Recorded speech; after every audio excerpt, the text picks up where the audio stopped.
Hello guys, स्वागत है आज के डेली चैलेंज पे। आज के 14 नवंबर 2024 and this problem is very very interesting और काफी अच्छी अप्रोच है इसमें, तो इसको एंड तक जरूर देखिएगा और समझते हैं। चलो, problem is called minimize maximum products distributed to any store and this problem number 2064 on LeetCode और ये इसका यूआरएल है। तो एक बार इसकी थ्योरी डिस्कस कर ले तो इस यूआरएल पे जाकर डेफिनेटली से कोड करिएगा, नहीं तो अपन में इसको एंड में इसको कोड भी करेंगे, इसके टाइम और स्पेस कॉम्प्लेक्सिटी भी डिस्कस करेंगे। ठीक है, चलो शुरू करते हैं। तो प्रॉब्लम अपन से क्या कर रहा है? प्रॉब्लम अपन से ये कह रहा है कि आपको एक इंटीजर दे रखी है n indicating that there are n specialty retail stores. There are m product types of varying amounts which are given as zero index integer array quantities, where quantities I represents the number of products of the ith product type. अपने को क्या करना है? अपने को सारे products को in detail stores में डिस्ट्रीब्यूट करना है इन रूल्स के around. A store can only be given utmost one product type यानी कि 0 या 1, but can be given any amount of that product, right? After distribution, each store will have been given some number of products, possibly 0. Let X represent the maximum number of products to given to any store. You want X to be as small as possible. You want to minimize the maximum number of products that are given to any store. ठीक है, examples में समझाऊंगा क्या कह रहा है। And we have return the minimum possible X। ठीक है, तो चलो अब एग्जाम्पल को एक बार देख लेते हैं। तो n अगर 6 है तो मतलब अपने पास कितने हो गई? 6 स्टोर्स हो गई और क्वांटिटीज दे रखी है अपने को 11 और 6। इसका मतलब है कि एक प्रोडक्ट टाइप है P0 जिसकी क्वांटिटी है 11 और एक प्रोडक्ट टाइप है P1 जिसकी क्वांटिटीज है 6। तो अपन क्या कर सकते हैं? अपन ऐसे कुछ कर सकते हैं, डिवाइड कर सकते हैं इस 11 को ऐसे डिवाइड कर देंगे 2 3 3 3।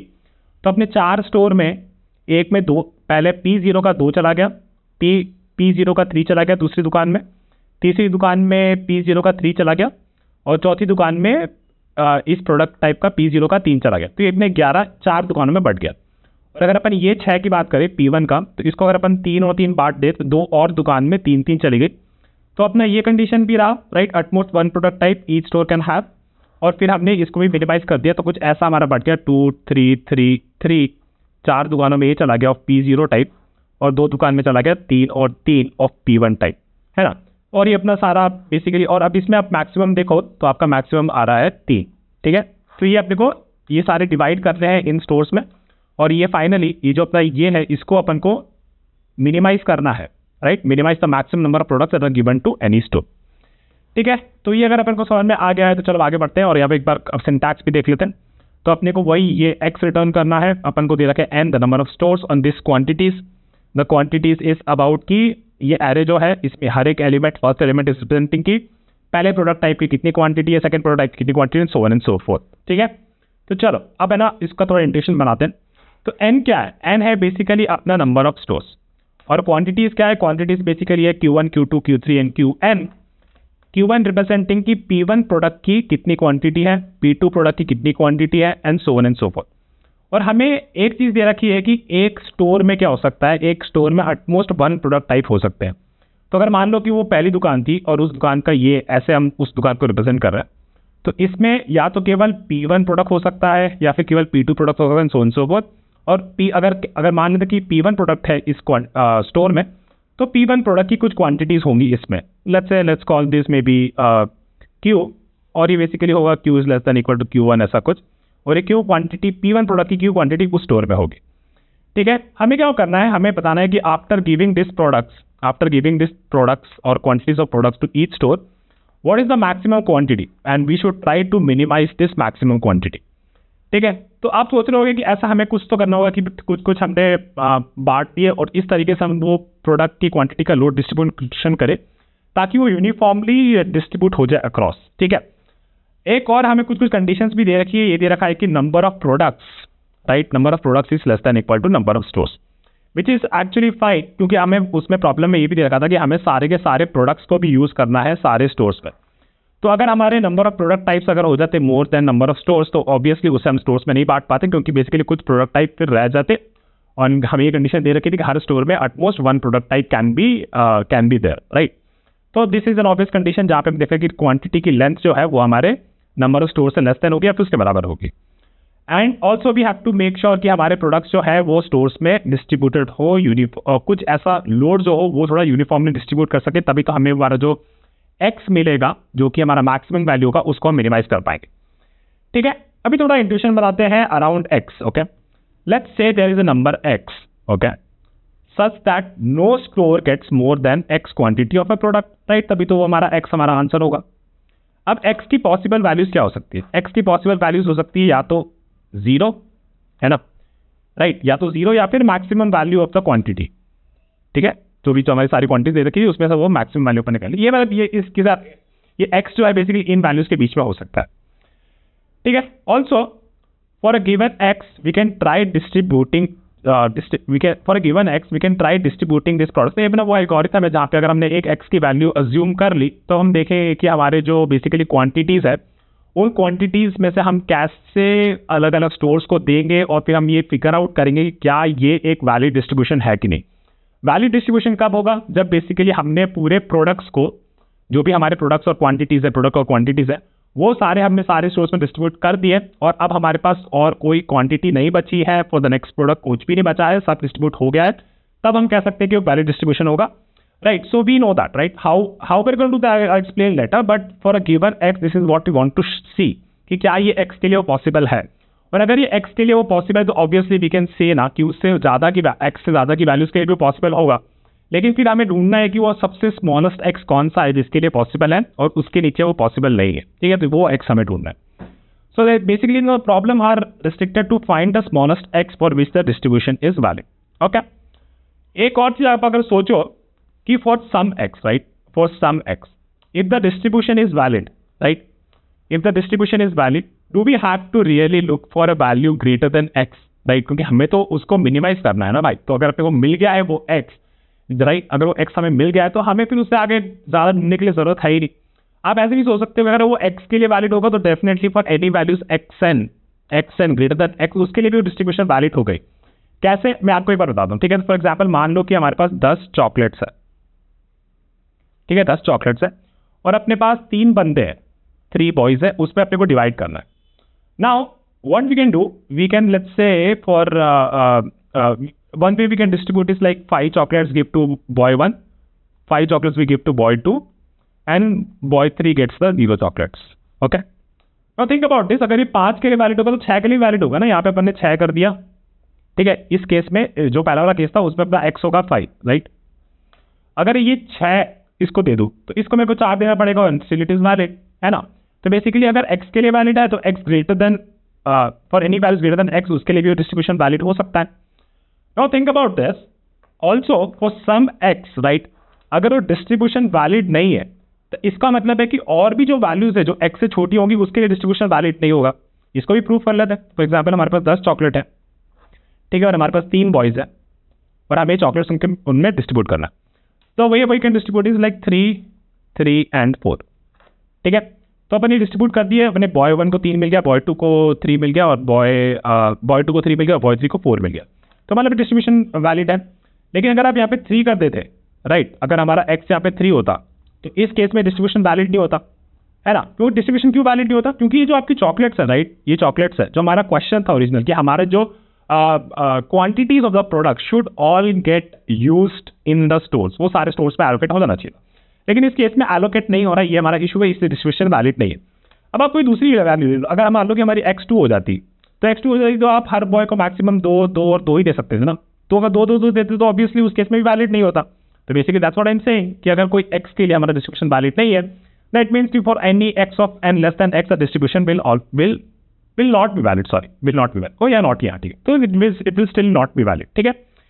तो अब अपने को क्या करना है, अपन को ये पता करना है कि हमारा जो वैल्यू होगा, राइट, वो x का it has to be between 0 and the maximum of all the quantities, right, इसके बीच में होगा। तो अब हमें उस x को ढूंढना है, ठीक है?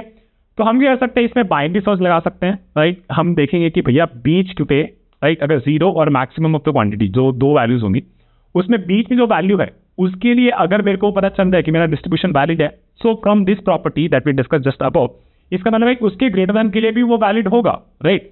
लेकिन अगर इसका मतलब है कि अब हमें ये तो हमारा एक पॉसिबल वैल्यू हो गया, राइट, दैट पॉसिबल x जिसको हमें वो ढूंढना था, whether that we have to minimize the maximum thing, right? तो उसमें वो x हमें मिल गया।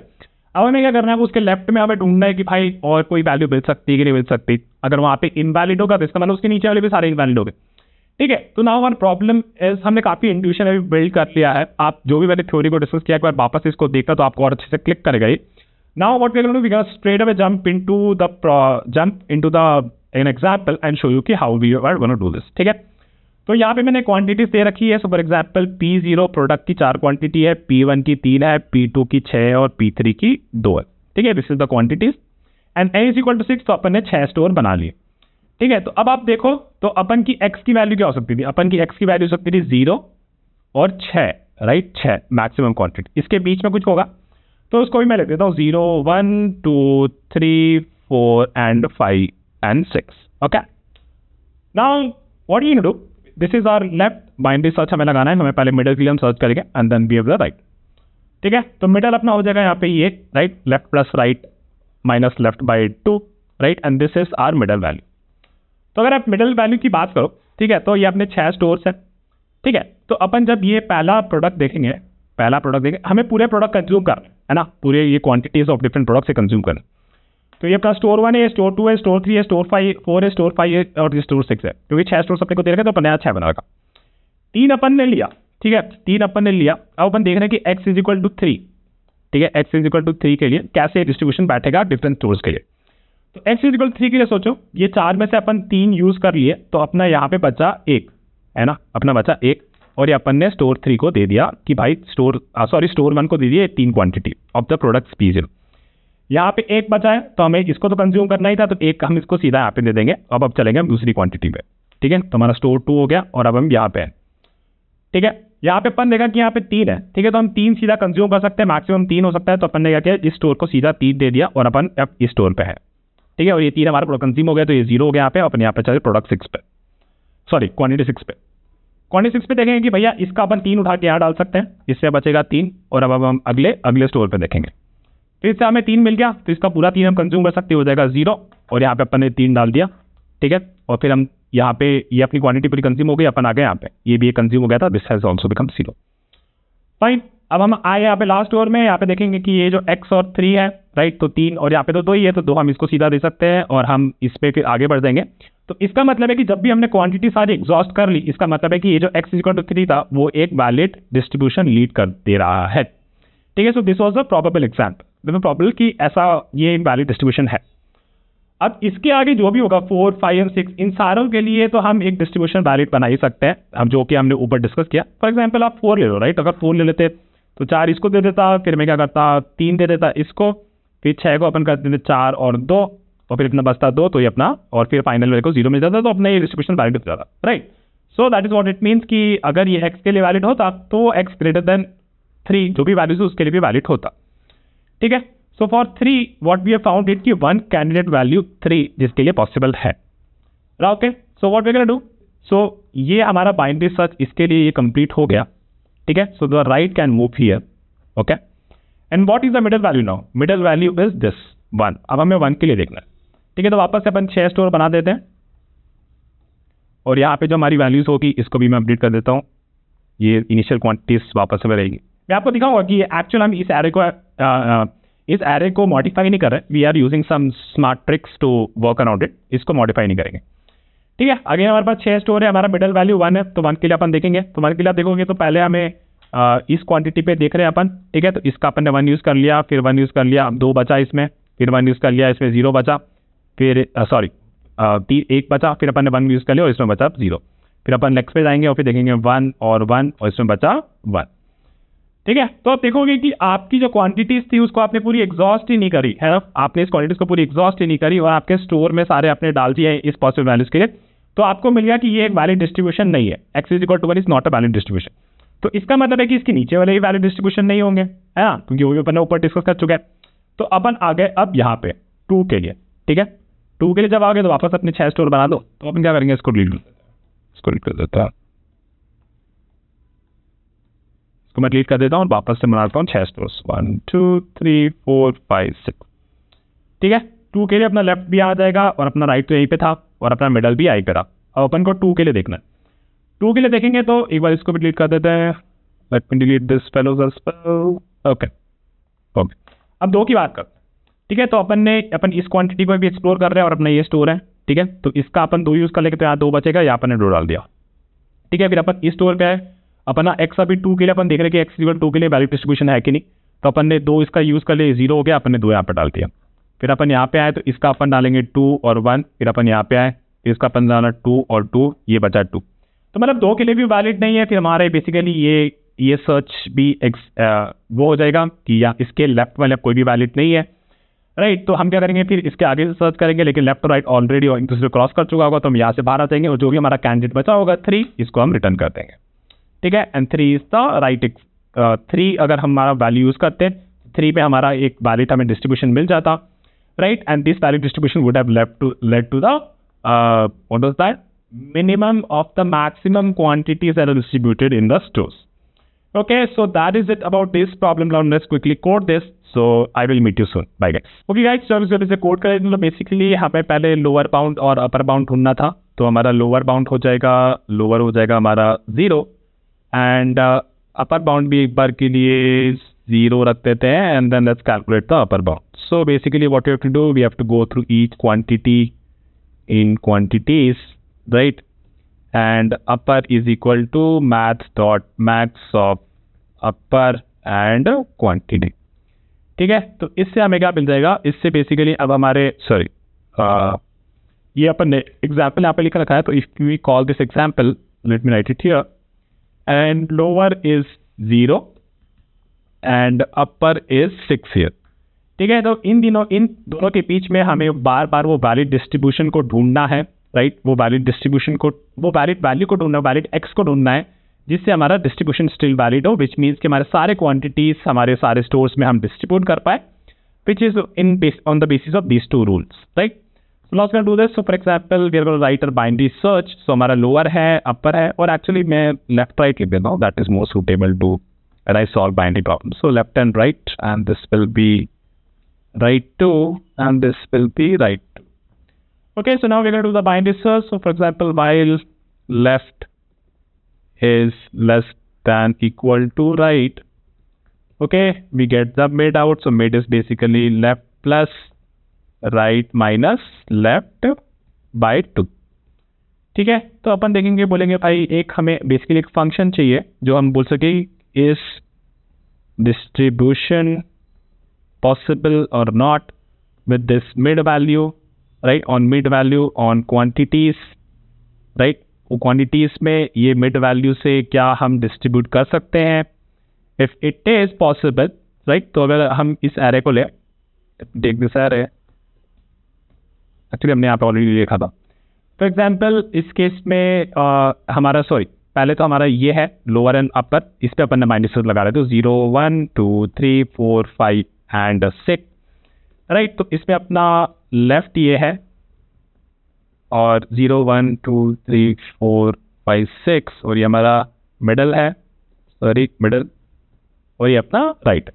तो अपन कह रहे हैं कि क्या इसमें अपना डिस्ट्रीब्यूशन वैलिड है। तो अगर इसमें अपना डिस्ट्रीब्यूशन वैलिड है तो इसका मतलब इसके सारे ऊपर के लिए भी डिस्ट्रीब्यूशन वैलिड होगा, तो हम इसको पूरे को इग्नोर कर सकते हैं और वो हमारा एक कैंडिडेट हो जाएगा। So let me write this int candidate, और basically int answer is equal to 0, right. और आंसर आप बेसिकली कह सकते हैं कि मैक्सिमम वाला तो आंसर होगा ही, है ना। तो आंसर मैक्सिमम वाला क्यों आंसर हो सकता है। तो फॉर एग्जाम्पल अगर हमें 6 दे रखा होगा और हमारे पास 6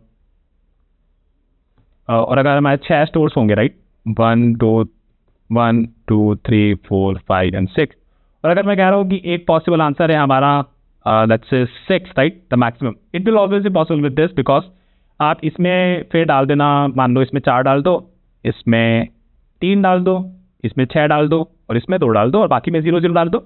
सारे प्रोडक्ट के टाइप अपने सारे स्टोर में डाल दिए, एक फर्स्ट सोर्स में, और इसका आंसर आपका 6 ही आया। तो basically that is a valid, right. तो we can start with this और you can start with 0 as well, doesn't matter much. And then what we say क्या इज डिस्ट्रीब्यूशन पॉसिबल हियर।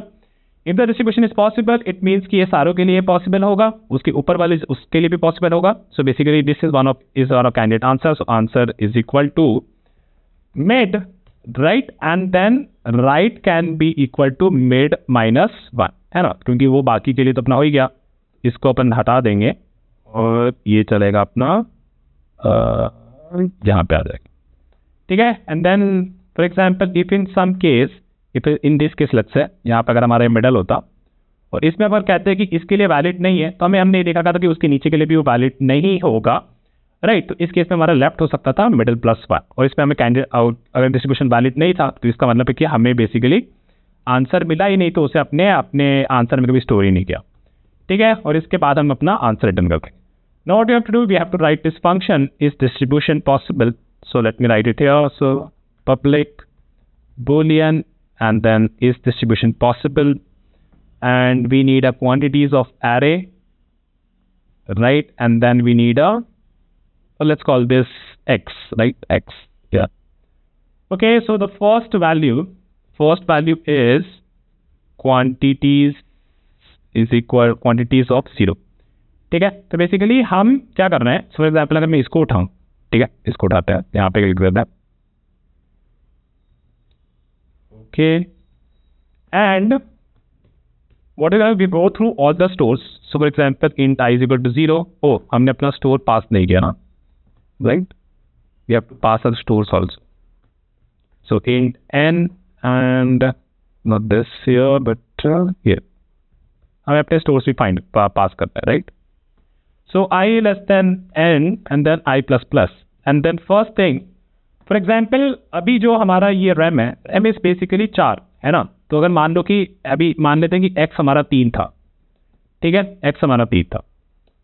अगर x हमारा 3 था और हमारे पास 6 स्टोर्स, ठीक है, 6 स्टोर्स है 1 2 3 4 5 एंड 6, राइट।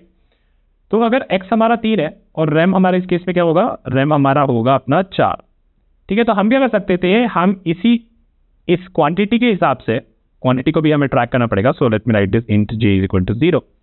अभी हम क्या कर रहे हैं, हम इसको ट्रैक कर रहे हैं, right. We are here, we are analysing this fellow, ठीक है। तो जब हम इस बंदे को एनालाइज कर रहे हैं तो बेसिकली अभी हमने, हमारा क्या था, x3, हमें 3 बांटना है पहले स्टोर पे।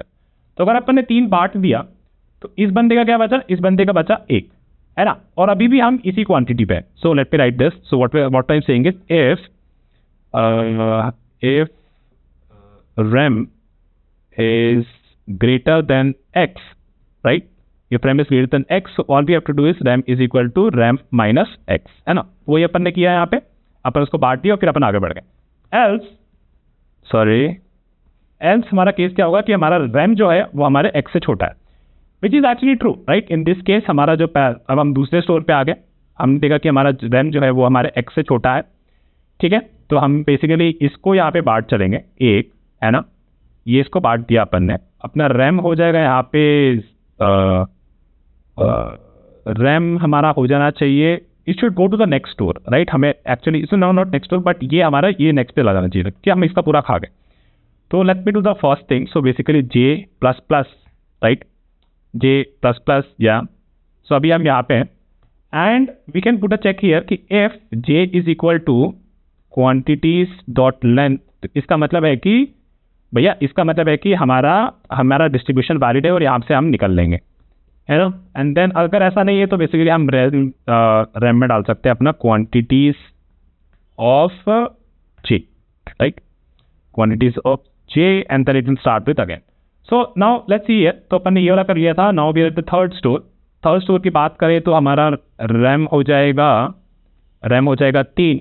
थर्ड स्टोर की बात करें तो रैम हमारा इसमें आएगा, राइट, इसमें आएगा। तो ram is less than equal to x, yeah. So basically we will go to the next pillow and we are done with this store. j हमने प्लस कर दिया, लेकिन j हमारा क्वांटिटीज के लेंथ के बराबर है नहीं, तो रैम में अपन ने डाल दी ये वाली क्वांटिटी, तो हमारे पास ये हो गई 6, ठीक है। अभी हमारा ये स्टोर भर गया था, इसमें 3 हो गया था, ये 4 3 को अपन ने 3 1 3 में बांट दिया, ठीक है। अभी अपन चले 6 पे, अपन देखा कि रैम जो हमारा 6 है, क्या वो हमारे x से बड़ा है? हाँ बड़ा है भाई। तो तुम क्या करोगे, यहाँ इस स्टोर में 3 डाल दोगे, और बेसिकली हम स्टोर में कुछ डाल रहे, बस अपने रैम को अपडेट करें, तो हमारा रैम हो जाएगा 3, ठीक है। हमारा j यहीं पे रहेगा, and then again we come here, then we are in this else case because ram is not greater than x is 3, ram is 3, we come here, we do the j plus plus. So j plus plus आने के यहाँ पे, which basically means कि ये 3 हमने use कर लिया, है ना। लेकिन j हमारा क्वांटिटी लेंथ के बराबर हुआ नहीं, तो रैम में अपन ने ये j डाल दिया, तो ये वाली क्वांटिटी डाल दी, और बेसिकली इस स्टोर पे अपन 3 भर के चले गए थे आगे। अभी हम लास्ट स्टोर पे आए, ठीक है। लास्ट स्टोर पे आए तो अपन ने देखा अभी हमारा रैम क्या हो गया, रैम अपना हो गया 2, ठीक है। Ram is greater than x, no, so we come here, तो j is plus plus, BC की J is quantity length. Yes, so we are done. हमने सारे allocate कर दिए और आइडियली हमने 2 यहाँ पे डाला था, हमने कुछ allocate नहीं किया था. मतलब स्टोर वाइज हम कुछ allocate नहीं कर रहे, we are just putting the values here. So we are done here, and then if we ever come out of this, it means we never exhausted the quantity. So in this case, we return false. So looks like this function is ready, and I'm gonna debug this function for. ये भी अपन ने debug कर ही लिया है. अब मैं बस इसको एक बार रन करके देख लेता हूँ. और ये बोल रहा है कि भैया आपका तो चीज़ें चल ही नहीं रही है, क्योंकि 21 लाइन पे हम क्वांटिटीज नहीं यूज़ कर रहे हैं, क्वांटिटीज यूज़ कर रहे हैं. So this should be quantities. Let me run this now again. ठीक है, चल रहा है, इसको सबमिट कर देते हैं. And great, it work. और अपन ने कभी सॉल्व भी नहीं किया था, so this is the first time we are solving it. So very good job. So let me quickly copy this and paste it in my notes. और मैं बहुत ज़्यादा टाइम ले लिया उसको सॉल्व करने के लिए. No worries, detail explanation always good to have. ठीक है, तो ये अपने नोट्स बन गए यहाँ पे, और इसकी टाइम कॉम्प्लेक्सिटी बेस पर डिस्कस कर लेते हैं. तो अपन ने क्या किया है, अपन ने यहाँ पे मैथ कैलकुलेट किया. So this will be linear and we do it for maximum of these quantities. तो राइट, और ये ईच डिस्ट्रीब्यूशन पॉसिबल हमारा चलता है. तो टाइम कॉम्प्लेक्सिटी हम डिस्कस कर रहे हैं. ये डिस्ट्रीब्यूशन पॉसिबल चलता है हमारा n स्टोर्स के लिए, और ईच स्टोर में बेसिकली हम log of binary search takes और log of time. So log of the let's call this m is the maximum of the quantity. And space wise, we are not using any space, right? We are just creating a few variables, here also a few variables, that's it. So space complexity will be constant. Right, so that is it for this video, guys. I hope you liked it. I'll see you with another daily challenge tomorrow.